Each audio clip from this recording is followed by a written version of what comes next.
Khusus perkebunan sawit, Pak, kontribusinya untuk pertumbuhan ekonomi Indonesia atau untuk perekonomian Indonesia sampai dengan sejauh ini seperti apa, Pak Sofyan? Silakan. Ya, yang pertama bahwa sawit ini sekarang kontribusi kepada ekonomi Indonesia cukup signifikan. Ya. Kita lihat misalnya dari angka ekspor, angka penyerapan tenaga kerja secara overall. Ya. Kita tidak bicara quarter ke quarter, tapi bicara secara overall. Misalnya orang yang bekerja dan mendapatkan manfaat dari industri sawit itu mencapai sekitar 18 juta orang.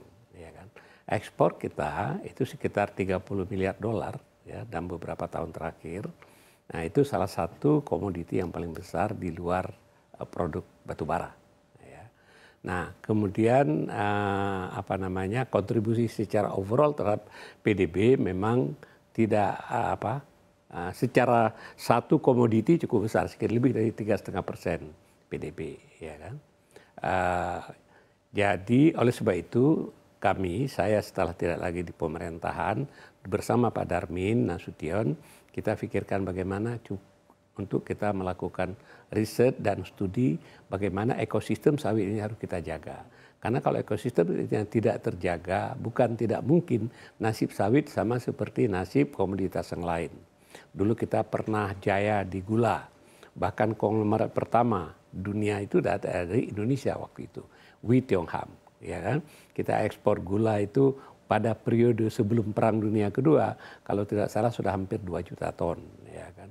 Kemudian kita juga pernah jaya di teh. Teh itu kota Bandung itu dibangun oleh industri teh, ya. Kemudian karet. Ya, waktu perang Korea misalnya harga karet tinggi sekali, petani karet makmurnya luar biasa. Tapi kalau kita lihat sekarang komoditi itu sudah tenggelam. Ya.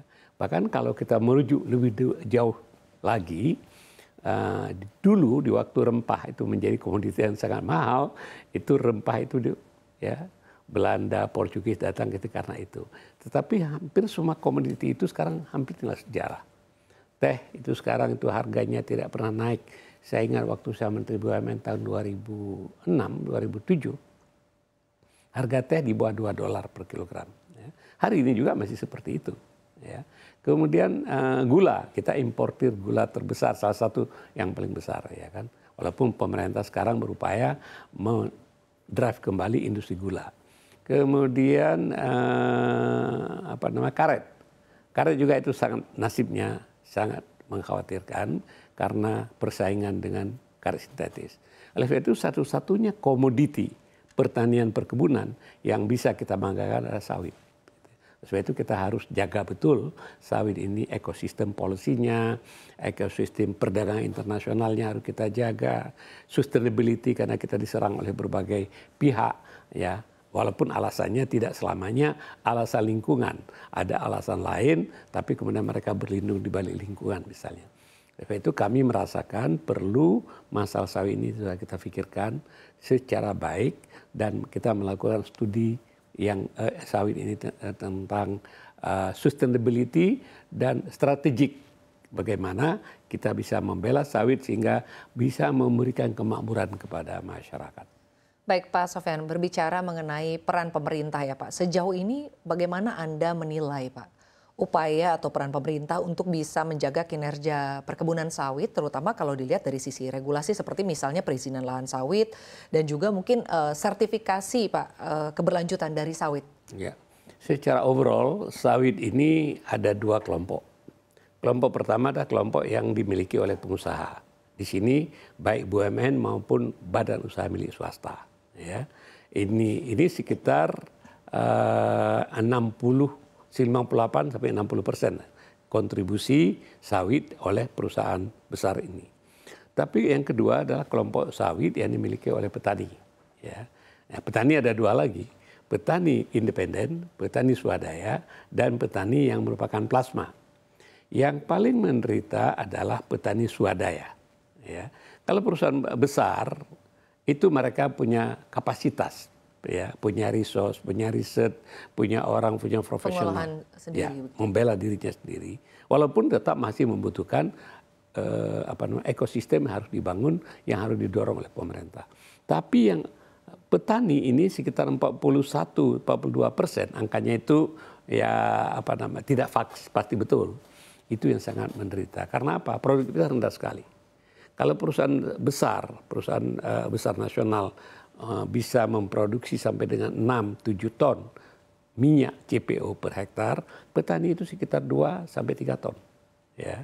Nah, kemudian ini petani sawit rakyat ini banyak yang harus kita replanting dan mereka tidak mampu mereplanting sendiri. Karena beda dengan komoditas yang lain, sawit ini adalah kalau tanam pertama mudah, buka lahan, tanam sawit.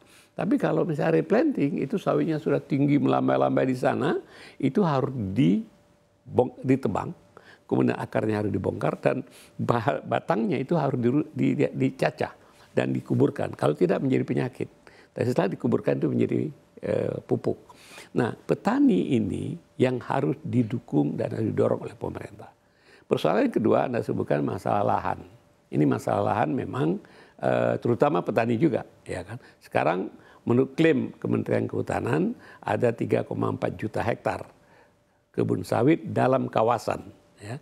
Kawasan ini nanti kalau bicara kawasan hutan itu banyak, lebih dari 30 juta hektar kawasan hutan, nggak ada hutannya sebenarnya, ya kan?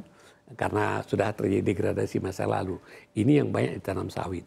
Tapi sekarang 3,2 juta hektar diklaim dalam kawasan hutan.